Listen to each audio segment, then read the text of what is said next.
예, 대선 후보들의 신경전이 갈수록 치열해지고 있습니다. 이번 주말 후보 등록을 마친 뒤 다음 주부터 본격적인 선거 운동을 시작할 텐데요. 이제 25일 앞으로 다가온 대선 전국을 전문가들과 함께 짚어보도록 하겠습니다. 네, 김효재 전 청와대 정무수석, 최창렬 용인대 교수 나와 계십니다. 어서 오십시오. 예, 안녕하세요. 예, 안녕하세요. 대선 후보 등록일이 이제 하루 앞으로 다가온 시점에서 여론조사를 보면 여전히 문재인, 안철수 후보의 양강 구도가 점점 굳어지는 모양새입니다. 뭐 변함이 없는 것 같은데요. 어떻게 보십니까? 요즘 추이를. 지금 애초에 예상했던 대로 죄송합니다. 다자 양강 구도가 이제 굳어지고 있는 것 같습니다. 보통 그 선거일 한 달쯤 전에 이런 구도는 좀처럼 깨지지 않는 전례가 있고요. 지금 현재 그 대선의 관전 포인트는 그 문재인 후보의 굳히기냐, 아니면 안철수 후보의 뒤집기냐, 뭐 이쪽으로 봐야 되는 거 아닌가 싶습니다. 그러니까 기본적으로 지금 현재까지의 여론조사의 추이로 봐도 그렇고 이 양강 구도가 흔들릴 가능성은 썩 없어 보입니다. 애초에 뭐 저희가 뭐 구도의 변화나 이런 것들, 뭐 후보 간의 연대, 뭐 당과 당의 연정 이런 것들을 얘기를 사전에 많이 했었습니다만 지금까지 여론조사 추이를 보면 뭐 기간도 얼마 남지 않았고 해서 실제 오자 구도로 계속 굳혀지는 분위기도 합니다. 어떻게 보세요? 오자 대결 구도가 이제 완전히 굳혀지려면 바른정당의 유승민 후보하고 한국당의 홍준표 후보가 이제 완주를 해야 되는 것이고 뭐 심 후보도 마찬가지죠, 정의당에. 근데 지금 바른정당의 유승민 후보는 어쨌든 완주하겠다는 얘기를 계속 하고 있고 또 선거 이후에 대선 이후에 자신의 정치적 입지라든지 내년에 또 지방선거도 있잖아요. 이런 걸로 볼 때 홍 후보나 유 후보나 심상정 후보도 마찬가지인 것 같아요. 완주할 가능성이 높은 것 같습니다. 물론 이제 대선 막판에 가서 범보수 후보 단일화라는 그러한 어떤 그 변수는 뭐 우리가 예상해 볼 수 있겠죠. 홍준표 후보와 이제 유승민 후보, 특히 유승민 후보의 지지율이 생각보다 영 안 올라요. 콘텐츠가 꽤 있는 후보인데 어제 토론회도 아주 저는 뭐 잘했다고 보는데 어쨌든 지지율은 썩 그렇게 잘 안 나오고 있기 때문에 그런 변수가 있긴 있습니다만 전체적으로 볼 때는 오자 대결 구도에서의 양자 대결, 양강 구도 이건 뭐 거의 확실합니다. 뭐 거의 뭐 바뀔 확률이 거의 없다라고 보는 거죠. 갤럽의 여론조사 결과를 두고 저희가 얘기를 나눠보고 있는데요. 또 눈에 띄는 부분이 대구 경북 지역에서 범보수 진영의 후보들보다 문재인 안철수 후보의 지지율이 지금 눈에 띄게 급등하고 있는 모습을 보이고 있는데 왜 이 같은 현상이 나타난다고 보십니까? 일단 홍준표 후보나 유승민 후보의 대선 승리 가능성은 낮게 보고 있는 거겠죠. 그러다 보니까 이제 다른 후보에게 표가 쏠리는 건데 특히 이제 안철수 후보의 표가 경북 TK 표가 가는 것은 반문재인 어떤 정서라고 할까, 문재인 후보의 당선을 차단하기 위한 그런 이제 친안이라기보다는 반문에 기인하는 이제 이런 측면이 좀 있는 것 같아요. 그것만이 다는 아니겠으나 이제 그런 관점에서 하나 봐야 될 것 같고 또 하나 문제는 지금 유승민 후보가 지금 토론회 어제 했잖아요. 근데 아직도 토론회가 남아있기 때문에 막판에 또 어떻게 될지 모르겠고 홍준표 후보도 마찬가지입니다. 왜 제가 그 말씀 드리냐면 그저께 그 재보궐선거에서 김재원 후보가 당선됐잖아요. 자유한국당에. 근데 김재원 후보는 다들 아시겠습니다만 친박 중에 친박이었어요. 정무수석도 했고 박근혜 정부 때. 따라서 자유한국당의 그 이른바 박근혜 전 대통령 샤이 박근혜는 여전히 좀 있다고 보는 게 상식이죠. 압도적으로 이겼으니까. 근데 또 여론조사는 지금 그렇게 안 나타났어요. 그래서 이 여론조사 가지고만은 알기가 좀 어려울 것 같아요. 그리고 지금 워낙 지금 안 후보와 문 후보와에는 우열을 전혀 얘기할 수가 없는 거거든요. 전부 오차범위 내이기 때문에. 그래서 이 추이는 좀 지켜봐야 될 것 같습니다. 선거에 가봐야 알 텐데 TK 표심 어떻게 읽고 계세요? 그러니까 아까 우리 최 교수님 말씀대로 지금 문재인 비토 정서가 그러니까 문재인 후보 표를 정밀하게 분석을 해보면 굉장히 단단한 지지 세력을 가지고 있습니다. 대신에 그만큼의 문재인은 안 된다라는 그런 비토 세력도 가장 강력하게 가지고 있는 게 바로 문재인 후보거든요. 그 비토 정서의 기반 가운데 하나가 TK입니다. 그렇기 때문에 그동안에 이제 TK가 갈 길을 잃고 이리저리 헤매이다가 이제 드디어 이제 양강 구도가 형성이 되니까 그렇다면은 내가 지지하는 후보보다는 문재인 후보의 당선을 저지할 수 있는 후보가 누구인가로 이 생각이 미치는 거 아닌가 싶습니다. 그렇기 때문에 지금 이제 이 여론조사에 보면은 문재인 후보와 안철수 후보의 지지율이 급등한 반면에 사실은 그 보수정당의 텃밭이라고 할 수 있는 대구 경북 쪽에서 자유한국당과 바른정당의 지지율은 완전히 빠졌거든요. 예. 그런 것을 보면은 앞으로도 이런 현상 가운데 또 하나 주목해서 봐야 될 부분이 그럼 과연 그 표를 문재인 비토 정서가 더 클 거냐? 예. 네. 아니면은 그래도 뭐 문재인으로밖에 갈 수 없지 않겠는가라는 쪽이 더 클 거냐 하는 게 앞으로 관전해야 될 포인트 중에 하나이기도 합니다. 예. 예. 여론조사 내용을 저희가 분석을 해봤습니다. 추이는 계속 다자구도 속 양강구도로 달리고 있는 상황인 것 같고요. 잠깐 이제 최 교수께서 언급을 해주셨습니다만 아무래도 어제 이후에 세간의 화제는 그 TV 토론 내용인 것 같습니다. 먼저 두 분께 총평을 좀 듣고 싶습니다. 김수석께 먼저 드리죠.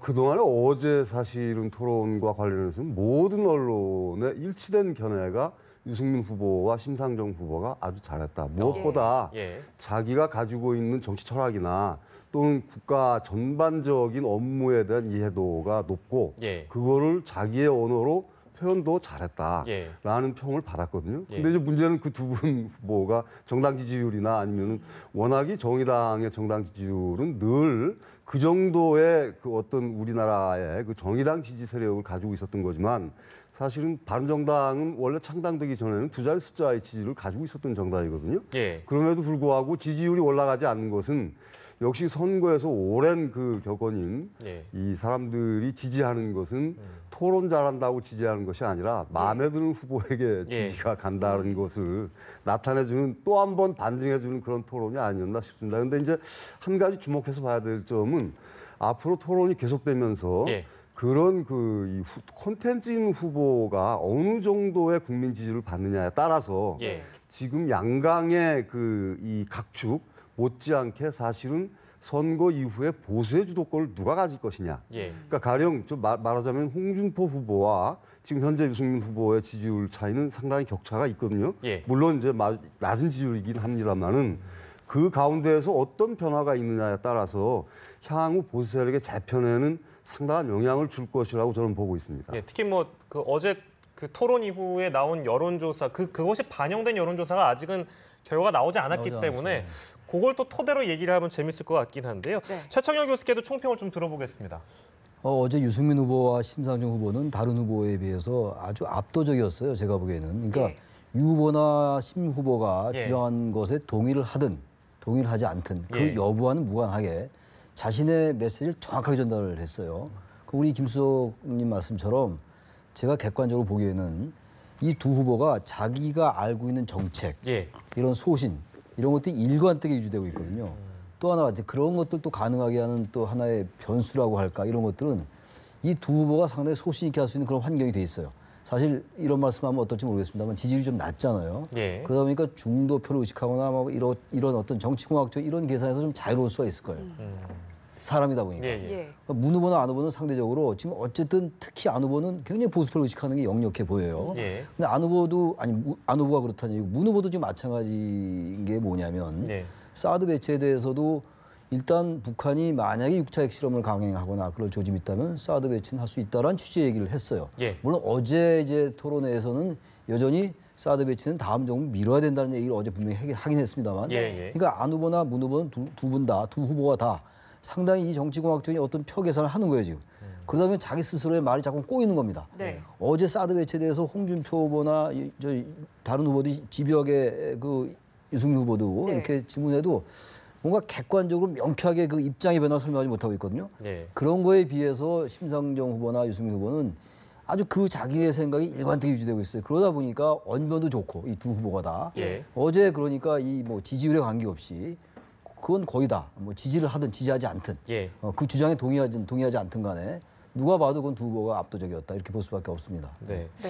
그 뭐 표 관리를 해야 하는 두 후보와는 다르게 어찌됐든 이 아까 말씀하신 심상정 후보나 유승민 후보로서는 공격의 카드들이 굉장히 많은 그런 토론이면 분명했습니다. 문재인 안철수 후보 두 후보를 저희가 좀 중점적으로 얘기를 해보면 아무래도 지금 현재 양강 구도니까요.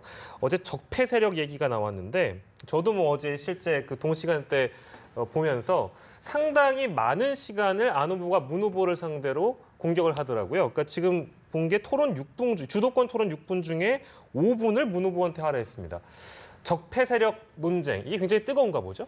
물론이죠. 그러니까 문재인 후보가 원래 경선 과정에서 자기 세력을 결집하기 위한 그 용어가 적폐 세력을 그러니까 적폐 세력을 타도하기 위해서는 내가 후보가 되어야 된다. 그리고 내가 후보가 되어서 대통령에 당선이 되어야 지금까지의 이른바 여러 가지 국정농단이라든지 이런 것도 다 정리할 수가 있다.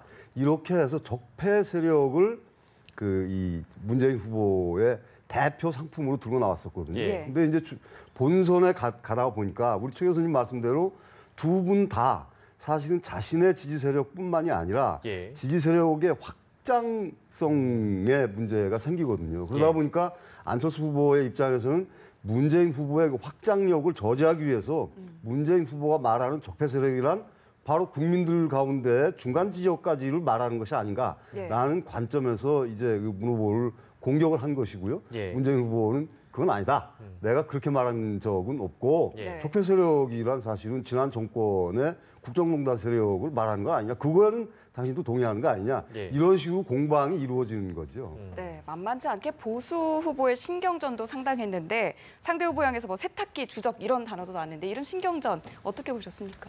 어제 그 세탁기 논쟁은 원래 이제 홍준표 후보가 이 국가 개조의 차원에서 이 대한민국을 한번 세탁기 돌린다라고 아주 긍정적인 의미로 했던 얘기예요. 근데 어제 이제 유승민 후보가 일단 홍준표 후보가 지금 그 이제 대법원에 아직은 최종 판단은 안 내려졌잖아요. 성완종 리스트 관련된 사안. 여기에 대해서 계속 이제 유승민 후보가 문제를 삼는 거예요. 그런 과정 속에서 홍 후보도 이제 홍 후보가 그 얘기를 했으니까 세탁기 얘기를. 홍 후보가 한번 세탁기 갔다 와야 된다 하니까 뭐 다들 보셨겠습니다만 시청자분들께서 자기 이미 세탁기 갔다 왔다. 이것도 이쪽 심상정 후보가 그 세탁기가 고장났다 이러니까 그건 뭐 삼성 세탁기다 이렇게 얘기를 했어요. 그러니까 그게 글쎄 하나의 뭐 토론 과정 속에서 하나의 뭐 그런 공방도 있을 수 있다고 보는데 아무튼 그 문제의 본질은 홍준표 후보가 아직은 이제 법적 판단이 완전히 끝나지 않았는데 출마하는 거 아니냐라는 것 그리고 최근에 또 그 경남도지사의 그 사태를 누구도 뭐 이제 꼼수 사태 논란이 좀 있었잖아요.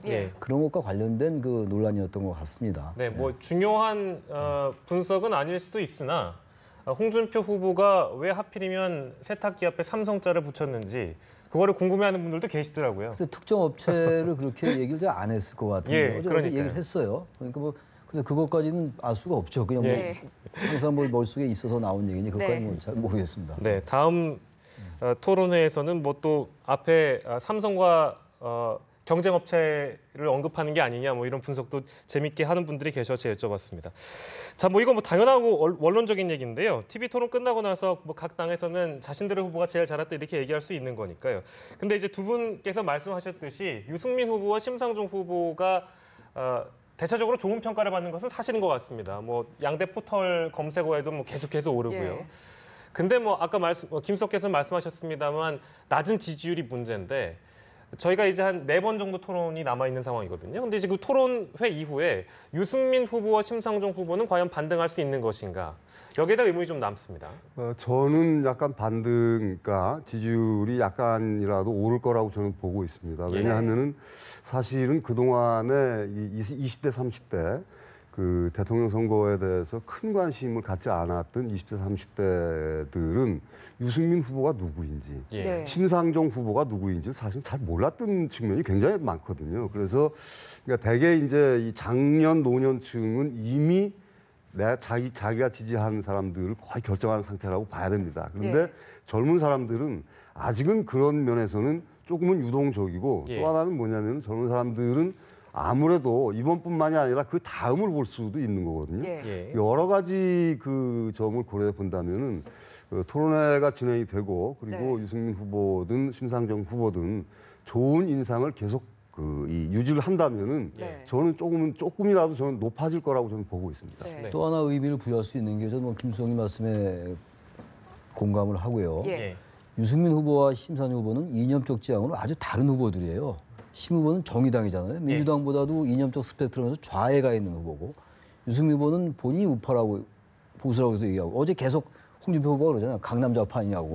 자기는 우파다 이런 얘기 하잖아요. 근데 아무튼 우파가 됐건 좌파가 됐건 보수가 됐건 진보가 됐건 유승민 후보는 분명히 오른쪽에 있어요. 근데 이 두 후보가 경제 관련된 건 아주 흡사해요. 아주 특이합니다. 그러니까 여기서 뭘 얘기할 수 있냐면은 이 보수나 진보의 문제가 아니라는 거예요. 우리 한국 사회에 나타나는 이 양극화의 문제라든지 불평등의 문제 이런 문제는 유승민 후보가 잘 얘기하다시피 정말 개혁적 보수가 새롭게 태어나기 위해서는 재벌도 개혁하고 이래야 된다는 게 유승민 후보의 지론이거든요. 이건 사실은 진보 진영과 완전히 맞닿아 있는 거예요. 여기서 그러니까 유승민 후보나 심상정 후보의 지지율 여부와 관계없이 이런 부분을 우리가 한번 주목할 필요가 있는 것이고 단 이제 안보에 있어서 확연히 갈립니다. 유승민 후보는 아주 이제 우에 있고 심상정 후보는 이제 좌에 있고 이런 건 완전히 갈리는 건데 이런 것들이 자꾸만 반복되면요.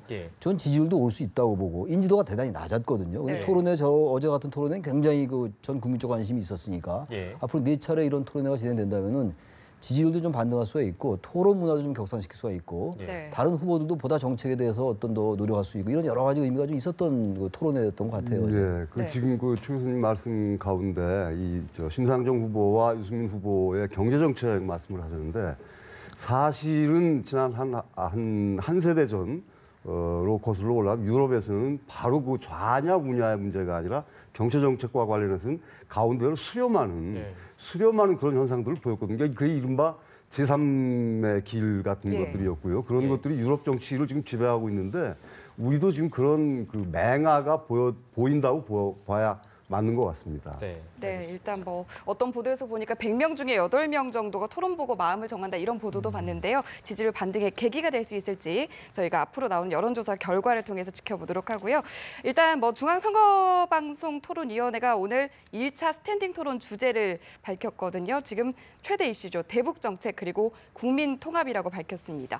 어떤 공방이 벌어질 것으로 예상을 하십니까? 여기에는 아마 지금 오늘 계속 유승민 후보와 심상정 후보가 이 논란이 되는데요. 이 두 분의 각각 좌와 우에 각각 제일 멀리 떨어져 있는 두 분이 계시기 때문에 사실은 상당히 재미있는 토론이 전 벌어질 거라고 봅니다. 왜냐하면은 후보들 가운데 나머지 두 분의 후보 양강에 대해서 사드 배치 문제라든지 북한 핵 문제라든지 미사일 문제라든지 이런 문제에 대해서 직설적인 질문과 그리고 명확한 답변을 요구할 가능성이 상당히 높거든요.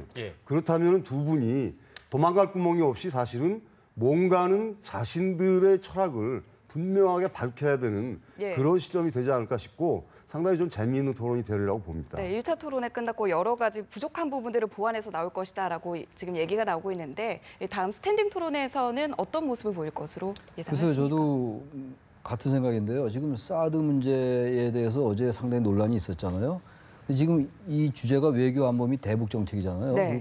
정치개혁 문제니까 여기에 대해서 분명한 답변을 요구할 거예요. 두 후보, 안철수 후보나 문재인 후보에 대해서 심상정 후보도 그렇고 이제 유승민 후보도 그렇고 전혀 다른 관점에서 질문을 할 겁니다. 아마 경제 정책하고는 아주 다른 측면이기 때문에 여기에 대해서 문 후보나 안 후보가 분명한 입장을 밝혀야 돼요. 그리고 사실 상황의 변화에 따라서 입장이 바뀔 수 있는 거거든요. 어제 그렇게 얘기를 했어요, 두 후보가.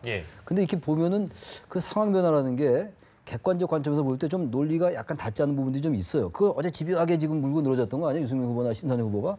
이 부분에 대한 답변을 분명히 해야 될 거예요. 왜냐하면 사드 문제 같은 경우는 워낙 중차대한 문제이기 때문에 적당히 국가가 합의했으니까 지켜야 된다. 이건 약간 논리가 부족해요. 그러면 한일 위안부도 합의했던 거거든요. 그런 논리라면 위안부도 무조건 따라야 된다 이렇게 되는 것이기 때문에 이런 부분에 대해서 안 후보도 좀 논리를 보완할 필요가 있는 것이고 문재인 후보도 좀 지금 약간 6차 핵실험하면 이제 사드 찬성할 수 있다고 하는데 역시 또 입장은 다음 정부에 미루겠다 하니까 이것도 분명한 입장 변화가 필요해요. 그래서 여기에 대해서 분명한 어떤 그런 관점이 나타나야 될 것 같습니다. 아주 흥미로운 이 현상이 하나 있는데요. 사실은 4월 25일부터 30일까지 대재국민 투표를 하게 돼 있습니다. 근데 이제 지난 대선이나 총선 때에 보면은 늘 야당, 지금의 더불어민주당 쪽이죠. 그쪽이 표를 많이 가져왔거든요.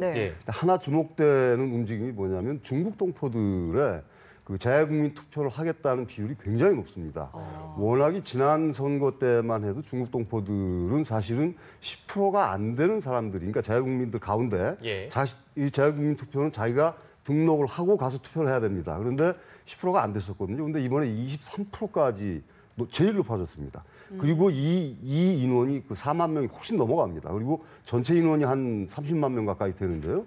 이분들이 투표를 하게 되는데 중국 동포들의 이 투표 참여 의사가 높아졌다는 것은 바로 지금 사드 문제 때문에 한국의 사드 배치와 중국에서의 그 보복 이런 데에 대한 관심이 높아져서 이분들이 지금 그런 그 움직임을 보이고 있는 것이거든요. 예. 그렇기 때문에 문재인 후보든 아니면 안철수 후보든 지금 어영부영 약간 애매모호함으로 넘어갈 문제가 저는 아니라고 보고 있습니다. 그러니까 자기들의 확실한 입장이 바뀌었으면 왜 바뀌었는지 그리고 또 자기들의 소신은 무엇인지 이걸 분명하게 밝혀야 될 때가 온 겁니다, 지금. 예. 다음에 또 만약에 부실하게 느껴졌다면 논리의 보완을 또 어떻게 하는지 또 다른 후보들은 이 두 후보를 어떻게 공격하는지를 저희가 두 번째 토론회를 좀 지켜보도록 하겠습니다.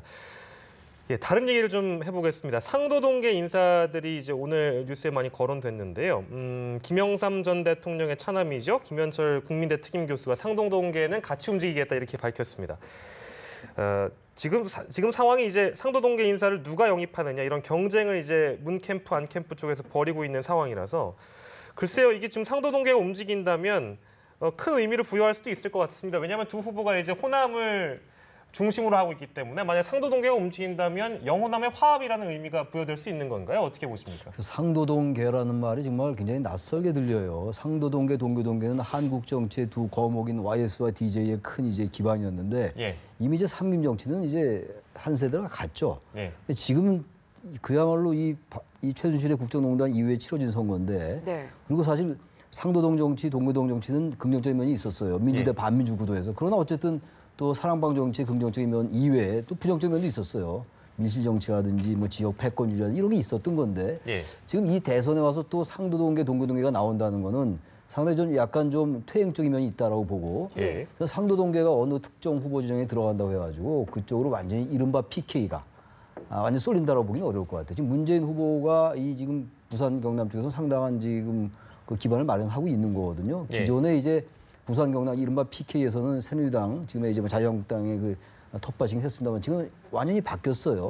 근데 상도동계가 어느 쪽으로 간다고 해가지고 움직인다 그거는 뭐 전혀 영향이 없지는 않겠으나 이것이 어떤 그 부산 경남 지역의 민심에 바로미터가 되는 그런 결정적 변수가 되긴 좀 한계가 있지 않을까 이렇게 보여집니다. 뭐 아주 큰 의미는 없다 이렇게 해석을 해보도록 하고요. 또 오늘 정운찬 전 국무총리가 대선 출마하지 않겠다라고 얘기를 했는데 이제 관심이 누굴 도울 것이냐 이 부분에 쏠리고 있거든요. 어떻게 보십니까? 상교동계, 동교동계 얘기의 연장선상이라고 보여지는데요. 김종인 전 의원과 정운찬 전 총리 또 그리고 한동안은 중앙일보 회장 하셨던 홍석형 전 회장 이런 분들이 이제 제3의 어떤 빅텐트를 만들자라는 움직임이 있었던 것은 사실이고요. 근데 이제 이분들이 그런 것을 위해서 서로 만나 보니까 이게 우리가 할 수 있는 일이 아니구나라는 생각을 하셨던 것 같고요. 첫째는.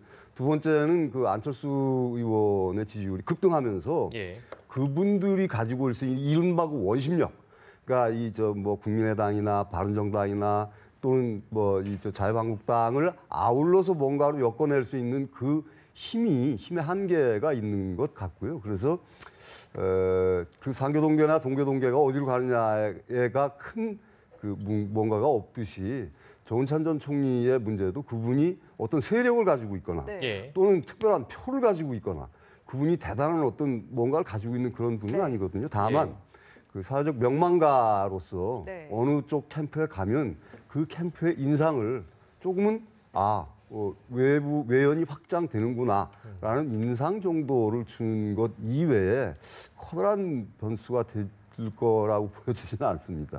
뭐 실제로 빅텐트론, 제3지대 이야기가 굉장히 화두였던 지난달을 생각을 해보면 김종인, 정운찬, 홍석현 이 세 사람의 발걸음은 글쎄요, 뭐 제3지대가 현재 이제 소멸 중인 것인지.